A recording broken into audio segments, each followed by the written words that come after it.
Yes, good morning to all of you. Yesterday we were discussing about the kinetic theory of gases, and we have talked about the assumptions that we have to take to study the behavior of an ideal gas. देखिए हमने कल assumptions study की थी, जिसमें हम assumptions इसलिए मान रहे हैं ताकि हम लोग आइडियल गैस के बिहेवियर को स्टडी कर सकें। उसके लिए हम लोग कुछ एक्सप्रेशन दे सकें, जैसे कि प्रेशर, टेम्परेचर, इनके फॉर्मूलाज बना सकें, Boyle's law, Charles law, Avogadro's law. तो इन सबको स्टडी करने के लिए हमें आइडियल गैस के लिए जो assumptions थी वो हमने स्टडी कर ली थी। Today we will discuss about the expression for the pressure of an ideal gas. देखिए ये इस चैप्टर का सबसे इंपॉर्टेंट फॉर्मूला होगा और इसी फॉर्मूला से बाकी के सारे फॉर्मूलाज को हम लोग डिराइव करेंगे इस पूरे चैप्टर में। तो प्रेशर का फॉर्मूला बनाते हैं कि कोई आइडियल गैस अगर किसी कंटेनर में होगी तो वो कितना प्रेशर अप्लाई करेगी। तो उसके लिए देखिए क्या एक्सप्रेशन लिखा जाएगा। ये डेरिवेशन है बेसिकली, और इस डेरिवेशन में हमें कुछ कंसीडरेशन करने पड़ेंगे। जैसे मान लीजिए मैं एक कंटेनर यहां पर लेकर के चलता हूं, which is having length L of each side. इसके जितने भी साइड्स हैं उन सबकी लेंथ क्या होगी, उन सबकी लेंथ स्मॉल l होगी।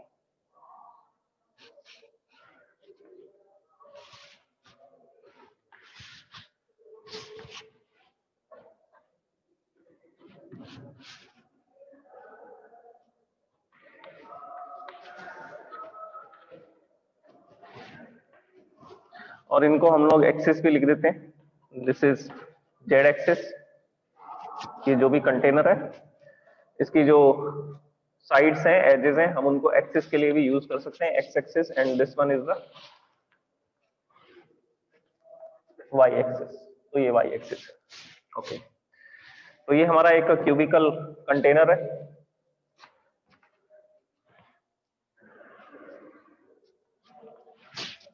which is having a gas.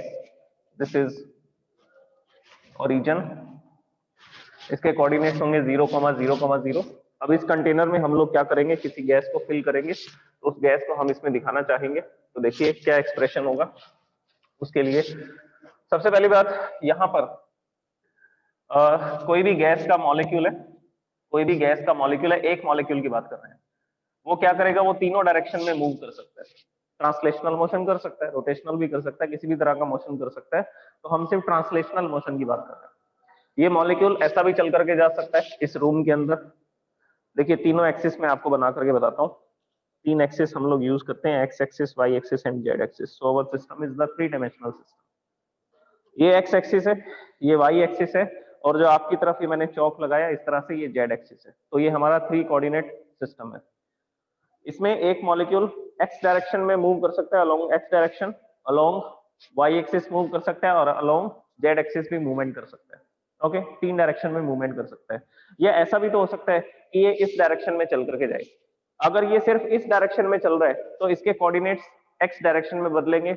अगर ये सिर्फ अपवर्ड डायरेक्शन में जा रहा है तो इसके कोऑर्डिनेट सिर्फ वाई एक्सिस पे चेंज होंगे, और अगर ये आपकी तरफ चल करके आ रहा है तो जेड एक्सिस में इसके कोऑर्डिनेट्स चेंज होंगे, एक्स और वाई के कांस्टेंट रहेंगे। लेकिन अगर ये इस डायरेक्शन में चलेगा तो इसकी पोजीशन एक्स डायरेक्शन में भी चेंज होगी, वाई डायरेक्शन में भी चेंज होगी, और जेड डायरेक्शन में भी चेंज होगी। तो ये मॉलिक्यूल इस डायरेक्शन में 3D मोशन कर रहा है, 3 डायमेंशनल मोशन कर रहा है, जिसमें ये एक्स डायरेक्शन में भी इसकी वेलोसिटी है, वाई डायरेक्शन में भी इसके पास वेलोसिटी है, और जेड डायरेक्शन में भी इसके पास क्या है, वेलोसिटी है। तो हम इसको डायग्राम में दिखाते हैं। तो ये इस डायरेक्शन में चलेगा तो हमने बोला इसकी वेलोसिटी है vx। वाई डायरेक्शन में जाएगा, इसकी वेलोसिटी है vy। जेड डायरेक्शन में मूव करेगा, जेड डायरेक्शन में इसकी वेलोसिटी है vz। ओके, तो ये इसकी वेलोसिटीज होगी तीनों डायरेक्शंस में। और इसका रिजल्टेंट कहां पर आएगा, तो आंसर है रिजल्टेंट इनके बीच में कहीं पर आएगा। और कितनी वेलोसिटी होगी रिजल्टेंट की, v। देखिए अगर ये तीनों डायरेक्शन में मूव कर सकता है, एक्स डायरेक्शन में भी वेलोसिटी है, वाई में भी है, और जेड में भी है, तीनों डायरेक्शन में वेलोसिटी है, तो हम इसका रिजल्टेंट निकालेंगे। तो वही रिजल्टेंट तो मैं आपको डायग्राम में दिखा रहा था अभी, जो मैंने आपको एक्स, वाई और जेड कोऑर्डिनेट्स बताए, उसमें वो तीनों डायरेक्शन में मूव कर रहा है, एक्स में भी, वाई में भी और जेड में भी। ये देखिए, तो ये इस डायरेक्शन में ऐसा जा रहा है, तो इसके कोऑर्डिनेट्स एक्स, वाई और जेड तीनों में चेंज हो रहे हैं। तो ये जो मैं मूवमेंट दिखा रहा हूँ, ये नेट मूवमेंट ही तो दिखा रहा हूँ, रिजल्टेंट ही तो रिप्रेजेंट कर रहा हूँ। तो ये इसका रिजल्टेंट था जिसकी वेलोसिटी v है। और इस v के हमने 3 कंपोनेंट बना दिए। कौन कौन से, Vx, Vy and Vz. It is moving in the 3 direction. It is doing 3 dimensional motion. Okay, अब देखिए और क्या क्या चीजें लिखेंगे. अच्छा, ये कंटेनर जो था, इसकी जो लेंथ थी of each side is L. जो इसकी तीनों साइड्स हैं वो क्या है, L. इसकी length, this is breadth and this is height. All are same. तीनों ही क्या है, तीनों ही सेम है. इस तरह से लिखेंगे इसको. ओके, तो इसकी वॉल्यूम कैसे रिप्रेजेंट की जाएगी. ये जो कंटेनर है इसकी वॉल्यूम क्या होगी, length into breadth into height. So volume is L cube. तो जहां पर भी मैं इस डेरिवेशन में L क्यूब लिखूंगा वहां पर मैं क्या लिख सकता हूँ, वॉल्यूम लिख सकता हूँ, वॉल्यूम ऑफ द कंटेनर. और you can say that volume of the gas. जो कंटेनर की वॉल्यूम होगी, गैस उसी वॉल्यूम को क्या करेगी, ऑक्यूपाई करेगी. और इसमें कुछ बातें मैं लिखना चाहूंगा, उसको लिखता हूं.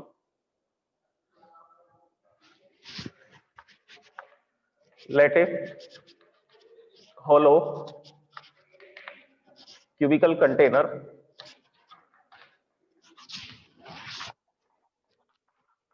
having an ideal gas and there be capital N molecules. Number of molecules को कैपिटल N से लिख रहा हूं. Capital N molecules are moving in different directions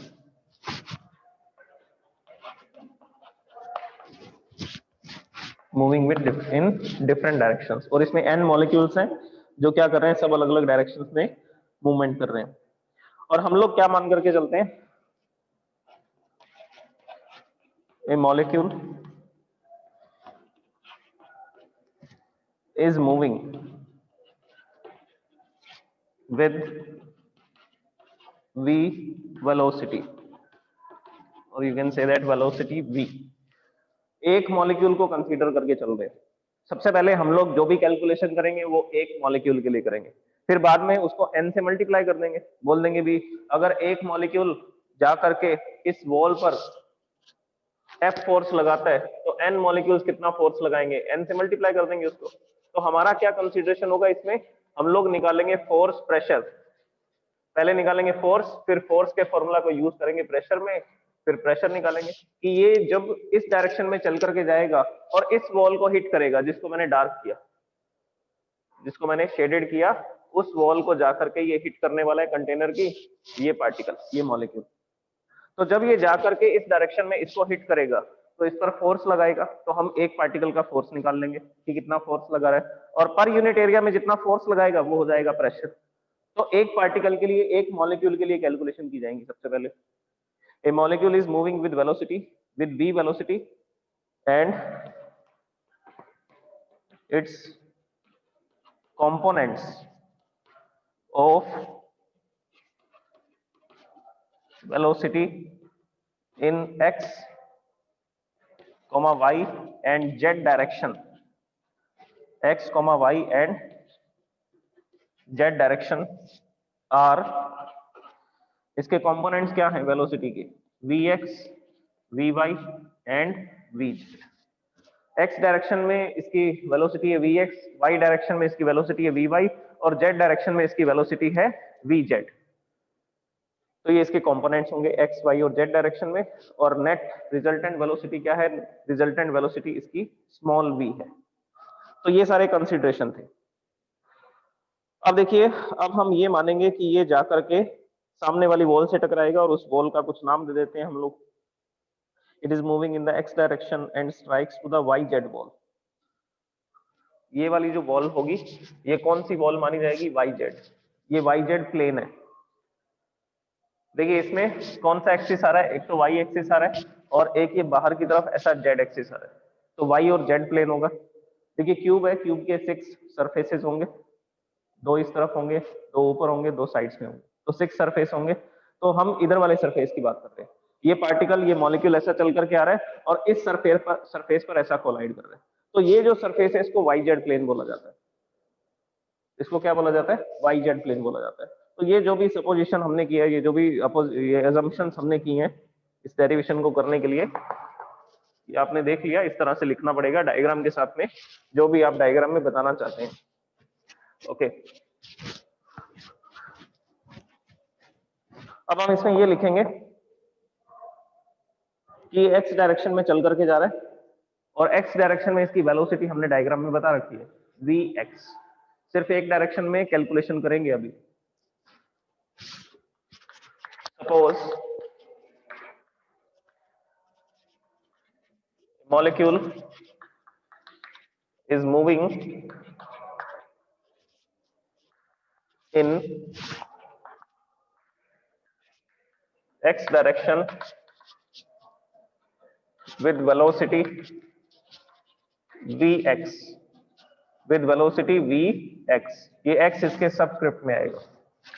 okay, तो इस वेलोसिटी से ये मूव कर रहा है and after some time it will strike to the y z wall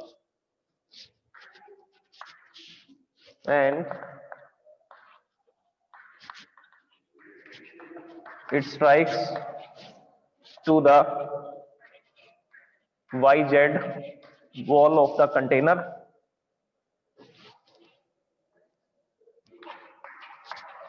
and reflects back with the same velocity.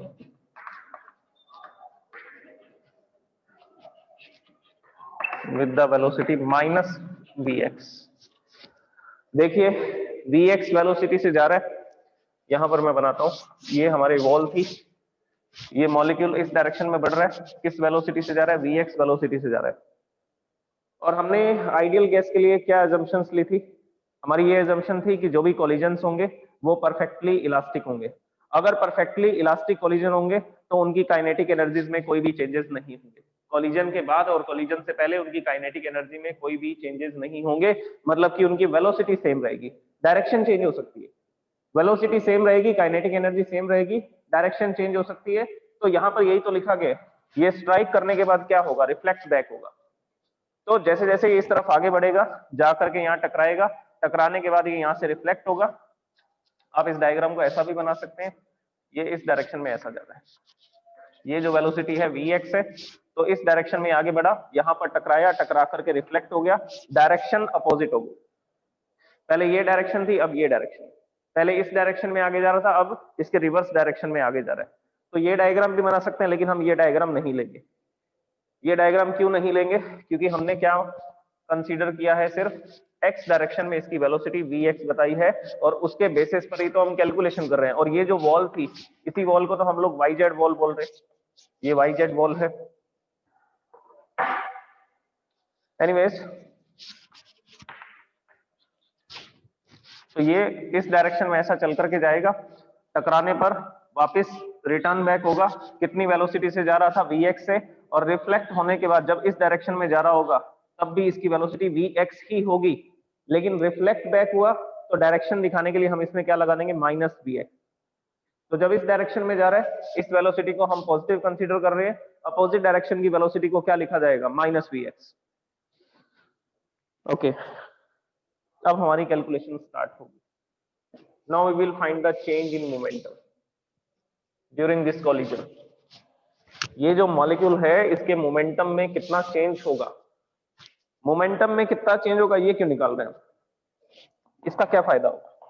इसका ये फायदा होगा कि हम लोग फोर्स की कैलकुलेशन करना चाहते हैं और आपने फोर्स का फॉर्मूला अच्छे से पढ़ा है, change in momentum divide by time taken. Second law of motion में आपने इसको स्टडी किया था, change in momentum divide by time taken. Okay, तो इसके मोमेंटम में कितना चेंज होगा वो लिखेंगे और कितना टाइम लगा कोलिजन में, दोबारा से फिर से कोलिजन होने में, वो टाइम लिखेंगे। तो चेंज इन मोमेंटम और टाइम लिखते ही हम किसकी कैलकुलेशन कर पाएंगे? हम फोर्स की कैलकुलेशन कर पाएंगे कि ये जब मॉलिक्यूल जाकर के इससे टकराता है, वॉल से टकराता है, तो वॉल पर कितना फोर्स लगाता है, यही फोर्स तो हम निकालना चाहते हैं और उसी फोर्स के बेसिस पर हम लोग प्रेशर को कैलकुलेट करेंगे। So now we will discuss about the change in momentum.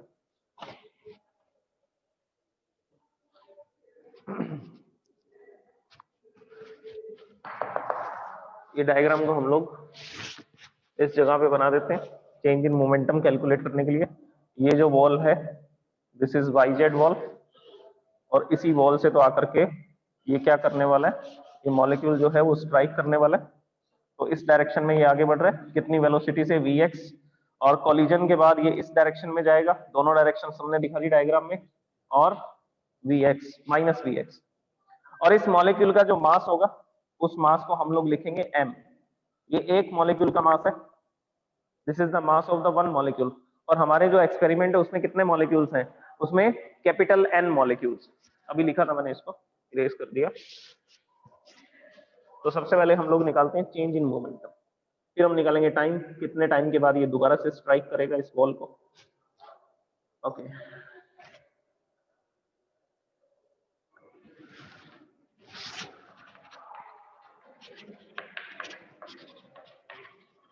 Change in momentum.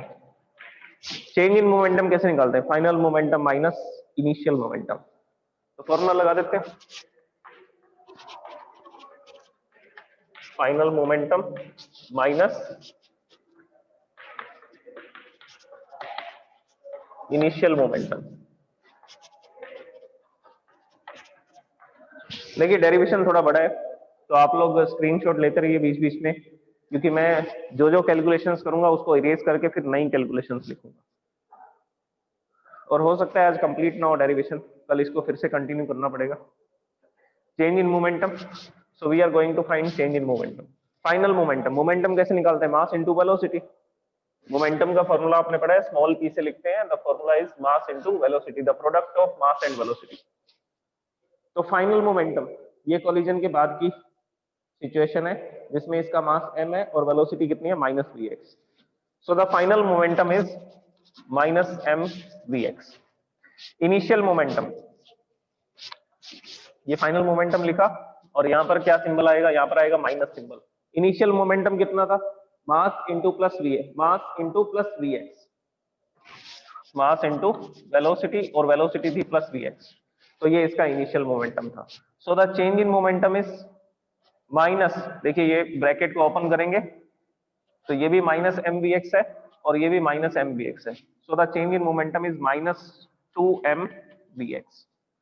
तो ये हमने क्या फाइंड कर दिया, चेंज इन मोमेंटम। तो इस तरह से ये चेंज इन मोमेंटम निकालेंगे। चेंज इन मोमेंटम जीरो नहीं आएगा, चेंज इन मोमेंटम जीरो नहीं आएगा। अगर जीरो आता तो फोर्स ही नहीं लगता, फिर तो मोमेंटम में चेंज होगा तभी तो हम क्या लिख रहे हैं कि यहाँ पर क्या लग रहा होगा, फोर्स लगा रहा होगा ये कंटेनर पर, और कंटेनर इस पे फोर्स लगा रहा होगा तभी तो इसकी डायरेक्शन रिवर्स हो रही है, तभी तो ये उल्टी डायरेक्शन में वापस आ रहा है। इसके बाद हम निकालते हैं the time after which it strikes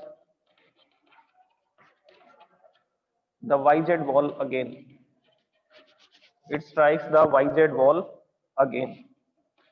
दोबारा से इस वॉल को स्ट्राइक करना है, कैसे करेगा, तो इसको क्या करना पड़ेगा, पहले ये L लेंथ चल करके आया, इससे टकराया, टकराने के बाद वापस गया, फिर वापस आया। तो अगेन कोलिजन कराने, अगेन कोलिजन करवाने का मतलब है कि इसको क्या करनी पड़ेगी, L लेंथ ट्रेवल करनी पड़ेगी, कितनी बार, दो बार। एक बार L लेंथ ट्रेवल करके आएगा, फिर से वापस जाएगा, फिर वापस आएगा, तो टोटल लेंथ कितनी हो जाएगी, 2L। अब देखिए यहां से कोलिजन हुआ तो हम लोग फर्स्ट कोलिजन की बात करते हैं। यहां पर कोलिजन हुआ, ये मॉलिक्यूल जाकर के इससे टकराया, जैसे ही टकराया तो ये कोलिजन की पोजीशन थी।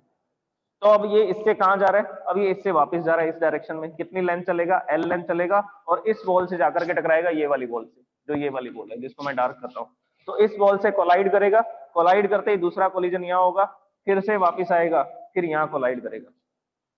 तो इसको दोबारा से इसी पोजीशन पे कोलाइड करने के लिए कितनी लेंथ ट्रेवल करनी पड़ेगी, यहां से कोलिजन हुआ, इस डायरेक्शन में गया, फिर यहां कोलिजन हुआ, फिर वापस इस डायरेक्शन में आया। तो टोटल लेंथ कितनी ट्रेवल करेगा, 2L लेंथ ट्रेवल करेगा ये। L लेंथ जाएगा, फिर L लेंथ वापस आएगा, फिर दोबारा कोलिजन होगा। तो हम वो टाइम निकाल रहे हैं जिसके बाद ये दोबारा से कोलिजन करेगा। अच्छा, इसके लिए हम लोग सिंपल फॉर्मूला यूज करेंगे। फॉर्मूला क्या था? Velocity is equal to distance upon time, speed is equal to distance upon time. तो टाइम का फॉर्मूला क्या बनेगा? Distance upon speed. So the time is equal to distance upon speed, और you can say that velocity. हम velocity लिखते हैं तो velocity भी लिख सकते हैं इस फॉर्मूला में। डिस्टेंस बताइए कितनी ट्रेवल कर रहा है दोबारा कॉलिजन करने में? तो आंसर है 2l। फिर से जब कॉलिजन करेगा फिर से मोमेंटम में चेंज होगा, तो 2l लेंथ ये ट्रेवल करेगा, और कितनी स्पीड से ये दौड़ रहा था?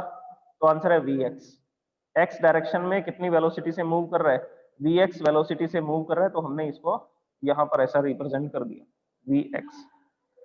ओके, अब हम लोग दो चीजें निकाल चुके हैं, एक तो चेंज इन मोमेंटम निकाल चुके हैं, और दूसरा हम लोग टाइम टेकन निकाल चुके हैं कि कितना टाइम लगेगा दोबारा से इसको यहां पर कोलाइड करने में। Okay, now we will calculate the force exerted by this molecule on the yz wall। अब ये दोनों चीजें हमने फाइंड कर ली हैं। अब इसके बेसिस पर हम लोग फोर्स की कैलकुलेशन कर सकते हैं कि ये एक मॉलिक्यूल कितना फोर्स लगाएगा वॉल पर।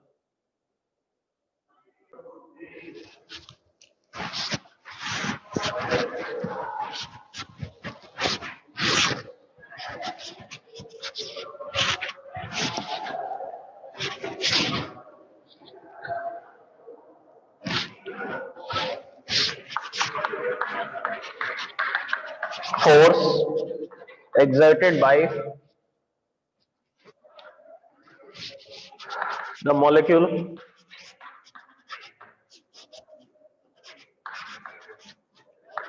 on YZ wall। YZ wall पर कितना फोर्स लगाएगा? तो हम लोग इसका जनरल फॉर्मूला यूज करते हैं, force is equal to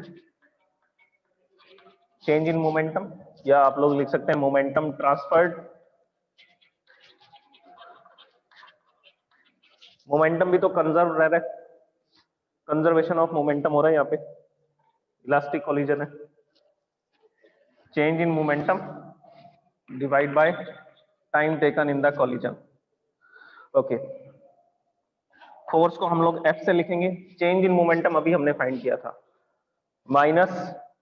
-2mvx, -2mvx, ये था change in momentum. Okay, time taken, time taken का अभी हमने फॉर्मूला बनाया था 2l अपॉन vx। इसका जो फॉर्मूला था हमने अभी बनाया, which is 2l divide by vx। इसको सॉल्व कर लेंगे। देखिए 2 से 2 कैंसिल हो जाएगा, और vx स्क्वायर हो जाएगा। इसका रेसिप्रोकल होगा और ये अपस्टेयर्स में जाएगा। ये 2 से 2 कैंसिल कर देते हैं पहले हम लोग। तो यहाँ पर फोर्स की वैल्यू आने वाली है -m vx square divide by l। This is the value of the force exerted on the wall. तो ये वॉल के ऊपर इतना फोर्स लगेगा। अभी देखिए ये जो फोर्स के अंदर नेगेटिव सिंबल आ रहा है, फोर्स के अंदर जो नेगेटिव सिंबल आ रहा है वो ये दिखा रहा है कि इस मॉलिक्यूल पर भी तो अपोजिट डायरेक्शन में फोर्स लगेगा, या ये मॉलिक्यूल भी तो अपने से अपोजिट डायरेक्शन में फोर्स लगाएगा। आप खुद सोचिए, ये मॉलिक्यूल इस डायरेक्शन में चल रहा है, इस डायरेक्शन में चल रहा है, और जाकर के यहाँ पर स्ट्राइक किया, स्ट्राइक करेगा तो ये वॉल इस पर फोर्स किस डायरेक्शन में लगाएगी? अपोजिट डायरेक्शन में, तभी तो ये रिफ्लेक्ट बैक होगा। तो यहाँ पर जो माइनस सिंबल है वो डायरेक्शन को बता रहा है।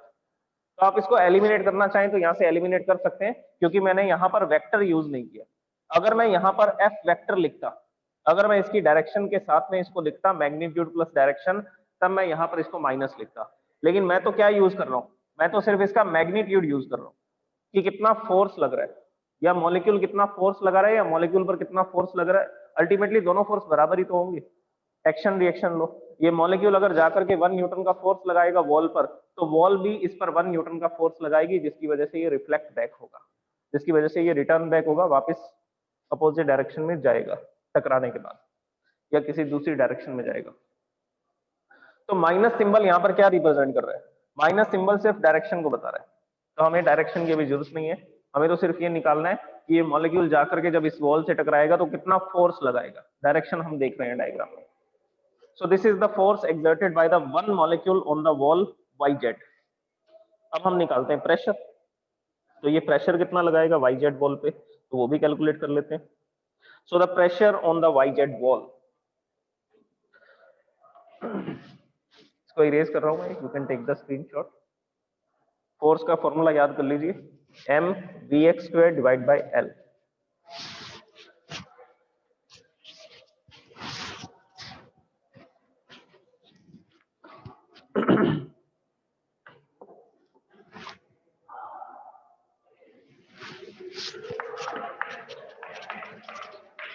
Pressure exerted by the molecule, the molecule, उस एक मॉलिक्यूल की ही बात कर रहे हैं जो हमने डायग्राम में दिखा रखा है। Pressure exerted by the molecule on YZ ball। Pressure निकालते हैं, तो ये जो प्रेशर होगा इसको मैं Px लिख देता हूँ। x डायरेक्शन में प्रेशर है तो हम इसको Px लिख देते हैं। इसी तरह से फोर्स को भी Fx लिख सकते थे, x डायरेक्शन में जो फोर्स होगा। अच्छा, प्रेशर का फॉर्मूला क्या होगा, force in the x direction divide by area. ये एरिया किसका लिखेंगे, तो आंसर है इस वॉल का एरिया लिखेंगे। इस वॉल का एरिया कितना होगा, इस वॉल का एरिया होगा L square, length into breadth. ये इसकी लेंथ भी L है, इसकी हाइट भी क्या है L, L इंटू L करेंगे तो इसका एरिया कितना आ जाएगा, इसका एरिया आ जाएगा L स्क्वायर। तो ये जो YZ वॉल के साथ ये मॉलिक्यूल जाकर के टकरा रहा है, इसका एरिया है L स्क्वायर। तो ये वैल्यूज हम लोग इसमें पुट कर देते हैं। Fx अभी निकाला था हमने, mvx square upon L, mvx square upon L। तो ये वैल्यू इसमें पुट करते हैं, फोर्स की value mvx square upon L, okay, divide by area. Area मैंने अभी आपको बताया, जो ये वॉल है इस वॉल का एरिया कितना है L स्क्वायर, इस वॉल का एरिया कितना है L स्क्वायर। अब इसको सिंप्लीफाई करते हैं, सिंप्लीफाई करेंगे तो यहां पर तो रह जाएगा m vx स्क्वायर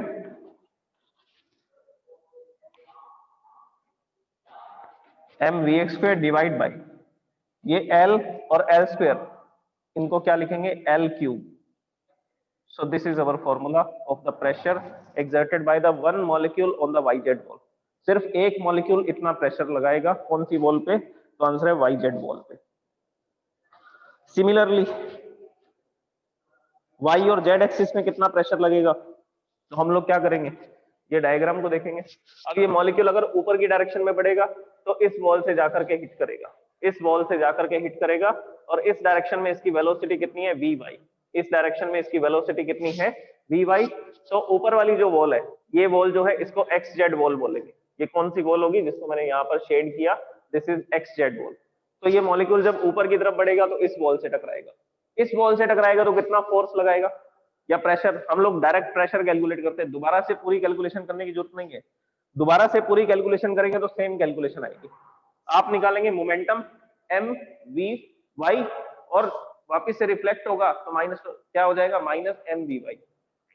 तो मोमेंटम फिर से वही आएगा जैसा आपने इसमें निकाला था, 2mvx निकाला था, और y डायरेक्शन में 2mvy हो जाएगा, z डायरेक्शन में कितना हो जाएगा 2mvz हो जाएगा। तो सेम आएगा चेंज इन मोमेंटम, ऊपर की डायरेक्शन में भी और z डायरेक्शन में भी। जो सामने वाली वॉल है इससे भी तो टकरा सकता है मॉलिक्यूल, तो इससे टकराएगा तो ये z डायरेक्शन हो जाएगी, और z डायरेक्शन में चेंज इन मोमेंटम ये होगा। फिर change in momentum divide by time करेंगे, उससे हम लोग फोर्स निकालेंगे, फोर्स निकालने के बाद हम लोग प्रेशर निकालेंगे, फॉर्मूला सेम मिलेंगे। आप सारी कैलकुलेशन करोगे, अल्टीमेटली लास्ट में आपको फॉर्मूला क्या मिलेंगे, सेम मिलेंगे। तो हम लोग पूरी कैलकुलेशन दोबारा करने की बजाय क्या लिख देते हैं, similarly the pressure on the pressure in the y axis, और you can say that in the y direction. y direction में प्रेशर कितना होगा, m vy square divide by l cube, divide by l cube. Similarly pressure in the z direction, pressure in the z direction by one molecule is m vz square divide by l cube। तो ये pressure है z direction में, ये pressure है y direction में, और ये वाला जो प्रेशर है ये प्रेशर है x डायरेक्शन में। एवरेज प्रेशर कैसे निकालेंगे, हम लोग एक चीज समझ चुके हैं, हम लोग एक चीज पढ़ चुके हैं, पास्कल लॉ आपने शायद स्टडी किया होगा। पास्कल ने ये बताया था कि किसी भी कंटेनर में जो गैस होती है या किसी भी कंटेनर में जो फ्लूइड होता है, वाटर होता है, लिक्विड होता है, वो इक्वली प्रेशर एक्सर्ट करता है इन ऑल डायरेक्शन, सभी डायरेक्शन में सेम प्रेशर लगाता है, सभी डायरेक्शन में सेम प्रेशर लगाता है। तो उन भाई साहब के हिसाब से क्या होना चाहिए, जो पास्कल भाई साहब है उन्होंने क्या बताया, the pressure exerted will be same in all the direction. तो ये प्रेशर सेम आएंगे, Px is equal to Py is equal to Pz। तो तीनों प्रेशर इक्वल होंगे। x डायरेक्शन में जो प्रेशर है, y डायरेक्शन में जो है, z डायरेक्शन में है, तीनों प्रेशर इक्वल होंगे। क्योंकि गैसेस के जितने मॉलिक्यूल्स इस डायरेक्शन में आकर के कोलाइड करेंगे, उतने ही मॉलिक्यूल्स ऊपर वाली वॉल को कोलाइड करेंगे, उतने ही मॉलिक्यूल्स इस वॉल को कोलाइड करेंगे नीचे की तरफ, सब डायरेक्शन। तो हम लोग ये मान करके चलते हैं कि अगर कंटेनर में 10 मॉलिक्यूल्स इस डायरेक्शन में जा रहे हैं तो 10 मॉलिक्यूल्स इसके अपोजिट डायरेक्शन में जा रहे होंगे, 10 मॉलिक्यूल्स ऊपर की तरफ जा रहे हैं तो 10 मॉलिक्यूल्स नीचे की तरफ जा रहे होंगे, 10 मॉलिक्यूल्स आपकी तरफ जा रहे हैं तो 10 मॉलिक्यूल्स मेरी तरफ आ रहे होंगे। तो ये सारे मॉलिक्यूल्स जब इन कंटेनर की वॉल से टकराएंगे तो इक्वल प्रेशर एक्सर्ट करेंगे। तो सब डायरेक्शन का जो प्रेशर रहेगा वो इक्वल रहेगा। That you will study in the pascal law. ये फ्लूइड मैकेनिक्स का पार्ट है, पास्कल लॉ, ये आप लोग स्टडी करेंगे।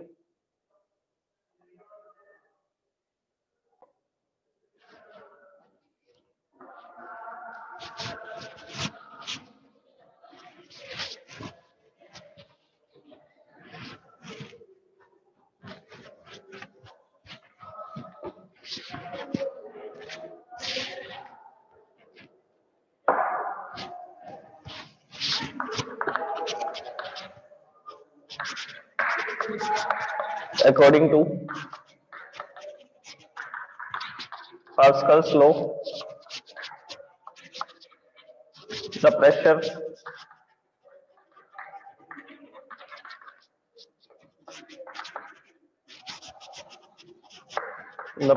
exerted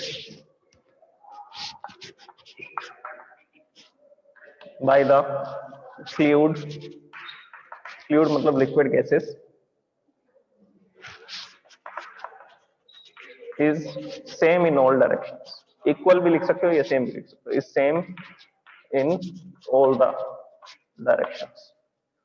जब हम एक प्रेशर कुकर में खाना पकाते हैं तो उसकी सभी वॉल्स पर इक्वल प्रेशर लग रहा होता है। ऊपर की तरफ जितने पार्टिकल्स कोलाइड करेंगे उतने ही बाकी सब वॉल्स की तरफ कोलाइड करेंगे, जिससे जो प्रेशर होगा वो पूरे के पूरे सिस्टम के अंदर सेम रहेगा। ऐसा नहीं है कि सिस्टम के अंदर एक जगह पर प्रेशर ज्यादा है और एक जगह पर प्रेशर कम है, ऐसा नहीं हो सकता, क्योंकि जो पार्टिकल्स हैं वो कंटिन्यूअसली मूविंग है। अगर कंटिन्यूअसली मूविंग है तो वो यूनिफॉर्म कॉम्पोजिशन बनाएंगे। ये हमने पोस्टुलेट्स में भी लिखा था, अजम्पशंस में भी लिखा था कि जो गैस का जो कॉम्पोजिशन होता है वो यूनिफॉर्म होता है। यूनिफॉर्म होने का मतलब है कि पार्टिकल्स की जो डेंसिटी है वो सब जगह पर एक जैसी रहेगी, तो इस वजह से प्रेशर भी सब जगह पर एक जैसा रहेगा। तो इसके बेसिस पर हम क्या लिखेंगे, the pressure exerted in x direction, pressure exerted in y direction, pressure exerted in z direction by one molecule is equal. ये इक्वल होगा। ओके, अब अगर हम एवरेज प्रेशर निकालना चाहें तो कैसे निकालेंगे? इसको लिखने के दो तरीके हैं। या तो आप इसको लिखिए एवरेज प्रेशर, एवरेज प्रेशर निकालना है तो क्या फॉर्मूला बनेगा, हम उसको P से लिख देंगे, एवरेज प्रेशर को P और Px plus Py plus Pz divide by 3। ये हमारा जनरल फॉर्मूला है एवरेज निकालने का। जितने भी नंबर्स होंगे उनको ऐड कर देंगे, डिवाइड बाय टोटल नंबर कर देंगे।